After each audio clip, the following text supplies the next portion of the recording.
enfanta un fils à la même époque. Cette femme devait enceinte et elle enfanta un fils à la même époque.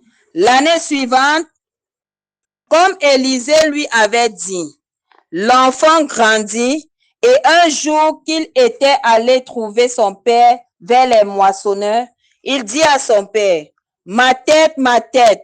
Le père dit à son serviteur, porte-le à sa mère. Le serviteur l'emporta et l'amena à sa mère. Et l'enfant resta sur les genoux de sa mère jusqu'à midi. Puis il mourut. Elle monta le coucher sur le lit de l'homme de Dieu, ferma la porte sur lui et sortit. Elle appela son mari et dit, envoie-moi, je te prie, un des serviteurs et une des annexes. Je veux aller en hâte vers l'homme de Dieu et je reviendrai. Et il dit, pourquoi veux-tu aller aujourd'hui vers lui? Ce n'est ni nouvelle lune, ni sabbat. Elle dit, tout va bien. Puis elle fit sceller l'annexe et dit à son serviteur, mène et pars. Ne m'arrête pas en route sans que je te le dise. Elle partit donc et se rendit vers l'homme de Dieu sur la montagne de Carmel. L'homme de Dieu, l'ayant aperçu de loin, dit à Géasi, son serviteur, voici cette Sunamite. Maintenant, cours donc à sa rencontre et dis-lui, te portes-tu bien? Ton mari et ton enfant se portent-ils bien? Elle répondit, bien. Et dès qu'elle fut arrivée auprès de l'homme de Dieu sur la montagne, elle embrassa ses pieds. Géasi s'approcha pour la repousser. Mais l'homme de Dieu dit, laisse-la, car son âme est dans l'amertume. Et l'Éternel me l'a cachée et ne me l'a point fait connaître. Alors elle dit, ai-je demandé un fils à mon Seigneur? N'ai-je pas dit, ne me trompe pas? Et Élisée dit à Géasi, Saint-Terrain, prends ton bâton dans ta main et pars. Si tu rencontres quelqu'un, ne le salue pas. Et si quelqu'un te salue, ne lui réponds pas. Tu mettras mon bâton sur le visage de l'enfant. La mère de l'enfant dit, l'Éternel est vivant et ton âme est vivant. Je ne te quitterai point. Et il se leva et la suivit. Géasi les avait dévancés et il avait mis le bâton sur le visage de l'enfant. Mais il n'y eut ni voix ni signe d'attention. Il s'en retourna à la rencontre d'Élisée et lui rapporta la chose en disant, l'enfant ne s'est pas réveillé. Lorsqu'Élisée arriva dans la maison, voici, l'enfant était mort, couché sur son lit. Élisée entra et ferma la porte sur eux deux. Et il pria l'Éternel. Il monta et se coucha sur l'enfant. Il mit sa tête sur sa bouche, il mit sa bouche sur sa bouche, ses yeux sur ses yeux, ses mains sur ses mains, et il s'étendit sur lui. Et la chair de l'enfant se réchauffa. Élisée s'éloigna, alla ça et là par la maison, puis remonta et s'étendit sur l'enfant. Et l'enfant éternua 7 fois et il ouvrit les yeux. Élisée appela Géasi et dit, appelle cette Sunamite. Géasi l'appela et elle vint vers Élisée qui dit, prends ton fils. Elle alla se jeter à ses pieds et se prosterna contre terre. Et elle prit son fils et sortit. Amen. Alléluia. J'ai laissé qu'on lise parce que le Seigneur veut nous montrer quelque chose ce soir. Le transfert de vie. Amen. Maintenant, commençons d'abord par une chose.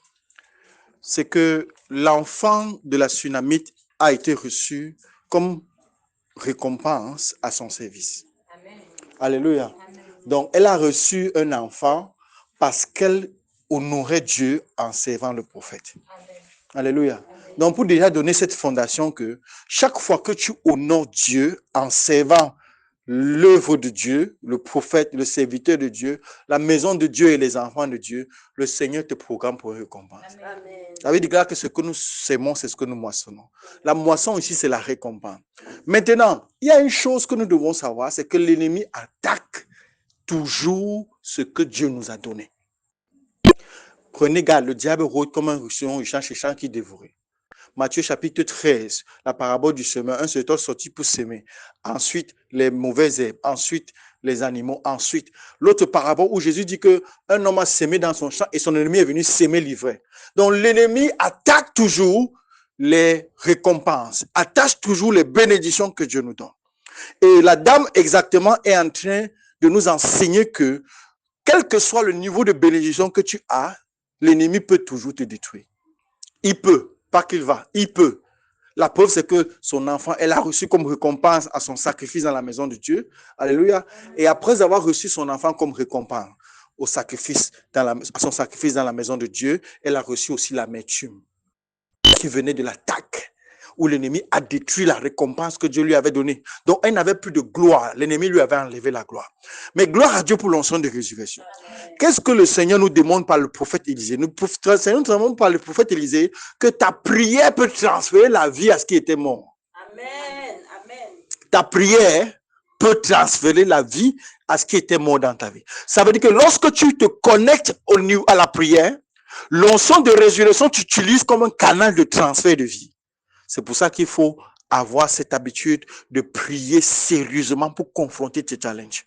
Parce que même lorsque tu es en face de la mort, la prière a la capacité de transférer, de canaliser l'onction de résurrection et de transférer l'onction de résurrection, la vie, par l'onction de résurrection à ce qui était mort. Regardons comment l'enfant est levé. Et c'est ça qui nous enseigne ce soir. L'enfant se lève parce que le prophète s'est couché sur lui. Amen. Donc le prophète n'a pas appelé son âme. Le prophète s'est couché sur lui, main contre main, bouche contre bouche, yeux contre yeux, front contre front. Qu'est-ce que ça veut nous dire? Ça veut nous dire que lorsque tu entres dans le règne de la prière, l'Esprit de Dieu te donne une onction spéciale. Amen. Amen. Et cette onction spéciale que tu reçois, tu peux la transférer à ce qui était mort dans ta vie. Amen. Hébreux 11, verset 6, il faut que celui qui s'approche de Dieu croit qu'il existe et qu'il est le rémunérateur, qu'il récompense celui qui le cherche. Donc, quand tu t'approches de Dieu, tu dois avoir cette foi, cette confiance, cette assurance. Amen. Amen. Que Dieu t'écoute et qu'il transfère la solution au travers de ta prière. Et cette chose spéciale que la prière a ici, a fait dans la vie de ce jeune homme, c'est que la prière d'Élisée a conféré à Élisée une énergie, une capacité de ramener ce qui était mort à la vie. Et par le contact entre Élisée et l'enfant, la puissance a été transférée du corps d'Élisée vers le corps de l'enfant. Et l'enfant a repris la vie. Ça veut donc dire que si tu utilises bien ta vie de prière, tout ce qu'on appelait mort dans ta vie va revivre. Amen. Tout ce qu'on appelait échoué dans ta vie va être corrigé en succès. Amen. C'est ça que l'enseignement nous donne aujourd'hui. C'est que si tu ne baisses pas les bras et que tu t'engages violemment dans une activité de prière régulière, constante et déterminée, pas comme si tu venais seulement saluer Dieu et partir, mais comme si tu veux habiter dans sa présence et recevoir une décharge suffisante, l'esprit de résurrection va transférer de toi, de ton atmosphère, pour entrer dans l'atmosphère qui est l'atmosphère de ce qui était mort dans ta vie. Amen. Et la mort va laisser la place à la vie. Amen. Amen. C'est ce que j'ai expérimenté personnellement dans mes challenges. Je me suis rendu compte que quand tu as les challenges les plus difficiles et les plus encombrants, c'est que l'Esprit de Dieu veut te pousser à aller dans la dimension de prière que tu n'as jamais touchée. Et lorsque tu vas dans cette dimension de prière et que tu te sacrifies véritablement, ça ne reste pas. La résurrection va venir résoudre le problème. Amen. Amen. C'est pour ça que tout est possible à celui qui croit. Amen. Amen. Parce qu'il faut que ceux qui s'approchent de Dieu croient qu'il existe et qu'il est le rémunérateur de ceux qui le cherchent. Donc, comment est-ce qu'on s'approche de Dieu? Par la prière et par le jeûne. Par la méditation. Donc, il faut même la foi pour prier. Il faut la foi pour méditer. Donc, il ne faut pas prier pour faire le bruit. Il faut prier avec foi, sachant que Dieu écoute ta prière et te répond. Et si Dieu écoute ta prière et te répond, c'est que le problème n'est plus un problème. C'est pour ça que le prophète s'est couché sur l'enfant. Parce qu'il avait connaissance de la puissance restauratrice de la prière. Au travers de la Bible déclare d'abord qu'il est entré dans la chambre, il s'est enfermé, il a commencé à prier en marchant. Et quand il priait en marchant, de temps en temps, il allait se coucher sur l'enfant. Il se levait, il priait en marchant. Pourquoi? Parce que la prière te permet d'emmagasiner l'énergie spirituelle qui peut te servir de ranimer le domaine mort de ta vie. C'est pour ça que quelle que soit la nouvelle, quelle que soit la situation dans laquelle tu te trouves, il faut engager la force de la prière. Parce que la prière a cette capacité, un peu comme le chargeur a la capacité de remettre l'énergie dans la batterie du téléphone. La prière a la capacité de remettre l'énergie dans ton système, dans ta vie, dans tes finances. Amen. Donc engage la prière avec foi. Ne te laisse pas endormir par le challenge. Engage la prière avec foi et le challenge va devenir un témoignage. C'est ce que le prophète est en train de nous enseigner ce soir. Et c'est ce que je vous enseigne ce soir. Et c'est ce que j'ai expérimenté plusieurs fois. La prière a la capacité de changer toute situation. La situation, la pire des situations sur cette terre, la pire des situations que tu peux rencontrer peut être résolue et va être résolue par un engagement frontal dans la prière. Amen. Parce que Dieu, son travail, c'est de nous écouter et de nous exaucer. Amen. Son travail, c'est pour ça qu'il a dit invoque-moi au jour de la détresse. C'est une loi spirituelle. Et je te répondrai. Et je te délivrerai. Et tu me glorifieras. Donc, il y a une loi spirituelle de transaction. On appelle ça la loi de la transaction spirituelle. Invoque-moi, je répondrai. Je te délivrerai, tu me glorifieras. Donc, la prière est une porte d'entrée vers la charge. C'est pour ça que celui qui prie est une solution vivante. Celui qui prie est un hôpital. Celui qui prie est un hôpital. Les cabragados caparanosé. J'ai oublié la même ce jour où la maladie m'a pris après avec un avertissement de ma fille qui a dit que j'ai vu comment un esprit est venu t'enterrer. Une maladie étrange m'a pris. Le pasteur a dit, ma façon témoin comment je tremblais 2 jours de suite. Et j'ai entendu une voix qui a dit, mets ta soutane. La vieille soutane Bordeaux que tu utilises pour prier là. Mets ça et va, enlève tes chaussures, va et prie avec tel verset. C'était la fin de la maladie. Aïe, aïe, aïe, aïe, aïe. Celui qui prie est un hôpital vivant. Celui qui prie est une solution qui marche. Celui qui prie, my God. My God. Le témoignage de la vie de Papa Ngo m'a choqué. Parce que j'étais ici dans la salle, je l'ai appelé, dit que voici la mort, voilà comment on programme la mort, on veut tuer quelqu'un dans ton entreprise et c'est toi que ça se repose. Je me rappelle comment j'ai versé l'onction sur sa tête, je lui ai imposé la main. La prière a allé dans le monde spirituel décaler et le sortir des grilles de la mort. Ah, donc celui qui prie ne peut pas être stoppé. Je prophétise dans ta vie à partir d'aujourd'hui, personne ne pourra te stopper. Amen. Personne ne pourra te stopper. Amen. Et vous avez vu, déjà la prière a bloqué son camion. Que la période de la mort, si tu ne voyages pas, on a bloqué le camion. Amen. Amen. Numéro 2, la mort est sortie de son système et pour lui démontrer que c'est Dieu qui l'a délivré, celui qui le portait sur la moto est mort à sa place. My God. My God. My God. J'étais encore chez lui l'autre jour, monsieur, comment le gars, le monsieur est mort. Il n'était pas malade. T'es pas malade, t'es pas souffrant. Il a garé le camion, sauf que le sacrifice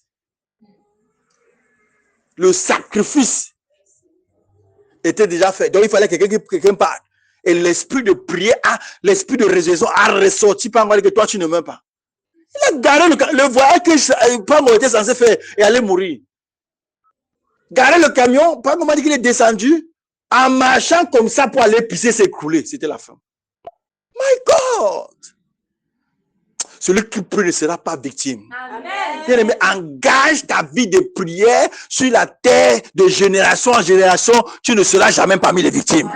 Est-ce que je peux entendre ton amen? Amen. Tu n'as pas besoin d'encourager pour prier. Seulement en comprenant les bénéfices de la prière, tu dois prier. Amen.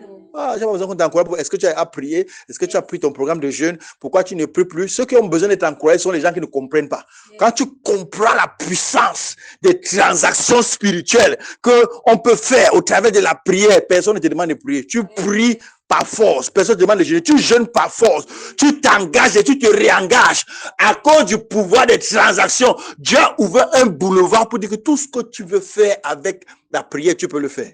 C'est ce qu'on a dit. Invoque-moi, je te répondrai. What? Et bon, moi, je te répondrai, ça veut dire que pour toute question, tu as une solution. Pour tout ce qui se présente devant moi, tu as une solution. My God. Donc, même si 10 bandits, ça rend et 100 pour venir m'assassiner, tu as une solution. Ah, qu'est-ce que Dieu nous a montré avec Élie? Dieu nous a montré que c'est possible de faire les transactions physiques par la prière. Homme de Dieu descend sous ordre du roi. Si je suis un homme de Dieu, comme tu as dit, toi et tes 50 hommes, on ne va pas vous reconnaître. On va vous enterrer. Vous allez devenir la cendre maintenant. Et les gars ont tous brûlé par un feu mystérieux. My God. Pourquoi? Parce que Élie avait une passion pour la prière. Et parce qu'il avait cette passion pour la prière, Dieu faisait des transactions étranges avec lui. My God. On envoie la deuxième catégorie. Homme de Dieu dit que si je suis homme de Dieu, tu vas brûler comme 100 personnes sont mortes en un espace de minutes. En un espace de minutes. C'est le troisième groupe de Seigneur qui a dit que on ne peut pas te confronter physiquement. Tu vas nous tuer. Mais on ne vient pas aussi pour te faire du mal. Laisse seulement qu'on t'accompagne. Parce que si on rentre sans toi, le roi va aussi nous tuer. Il dit que l'ange de Dieu qui faisait les transactions avec lui, il a dit que celui-ci, il ne peut même rien te faire. Déjà, il est traumatisé parce que tu as fait au sans-part. Et celui qu'on voulait tuer est allé et a prophétisé la mort du roi face à face et est sorti. My God! Donc, ça veut dire que si tu en as une dimension de prière, tu peux entrer, tuer le dragon, sortir avec ton miracle. Et ces gardes vont te respecter. Je prophétise sur toi, le dragon qui effraie ta famille, tu vas le tuer au nom de Jésus. À cause de du pouvoir des transactions spirituelles, tu peux faire des choses étranges. My God, tu peux entrer dans un règne où rien ne te stoppe. Tu peux entrer dans un règne où tout ce qui est comme problème devient une solution pour toi. Juste parce que tu regardes, ça devient une solution. My God. Le pouvoir des transactions spirituelles par la prière. Et donc, ça veut dire que toute personne qui se plonge dans une atmosphère de prière continue, non-stop et sans cesse, toute personne qui se plonge dans ce genre d'atmosphère va recevoir de Dieu la puissance de ressusciter la mort de les morts et la puissance de transférer la vie là où la mort régnait. C'est ce que le prophète Élisée a démontré. Parce qu'il marchait allant et venant dans la chambre en priant. Et quand il sentait qu'il y avait eu assez de charge sur lui, il se couchait sur l'enfant. Il se lève, il marche en allant et venant et priant. Il se couche que cet enfant éternue. Donc ça veut dire que la mort a vomi l'enfant à cause du volume de la prière qui a été téléchargé dans la chambre. Quand tu enfermes ta chambre, quand tu passes ton lieu de prière et que tu télécharges la prière, bien aimé, sache que la mort est sur le point de vomir quelque chose pour toi. My God. Alléluia. Donc, c'est ça que Dieu nous enseigne ce soir. Pour dire que allons-y et prions. Il n'y a pas quelque chose que Dieu ne peut pas faire. Amen. Ah, tes enfants que tu as vus en vision là, Dieu a déjà pourvu que ta prière maintenant les amène à la manifestation. Il n'y a rien qui va t'empêcher d'accoucher. Il n'y a rien qui va t'empêcher de te marier. Il n'y a rien qui va t'empêcher de vivre tes années sur la terre. Il n'y a rien qui va t'empêcher de prospérer. Aïe, parce que c'est possible par la prière d'engloutir le pouvoir de l'ennemi. My God. Donc, entre dans la dimension de prière. Prie et consacre-toi à ton Dieu. Et charge-toi suffisamment. Comme tu te charges, c'est comme ça que lorsque tu te décharges, l'ennemi te vomit. La mort te vomit. Les challenges te vomissent. Bien aimé, regarde, cette année 2025, tu ne seras plus parmi ceux qu'on compte comme les malheureux. Ta vie de prière te sort du nombre des malheureux au nom de Jésus.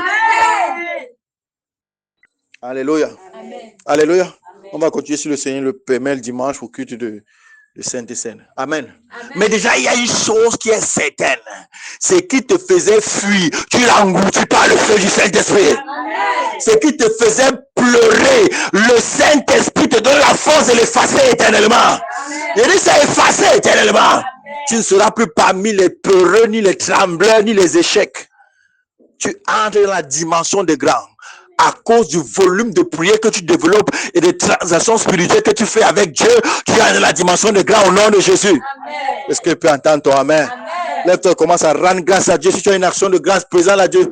Si tu as une dîme, présente-la à Dieu. Si tu as une offrande, prophétise sur elle. Et si tu es sur YouTube et que tu nous as écouté, que tu veux bénir le ministère, il y a un numéro WhatsApp.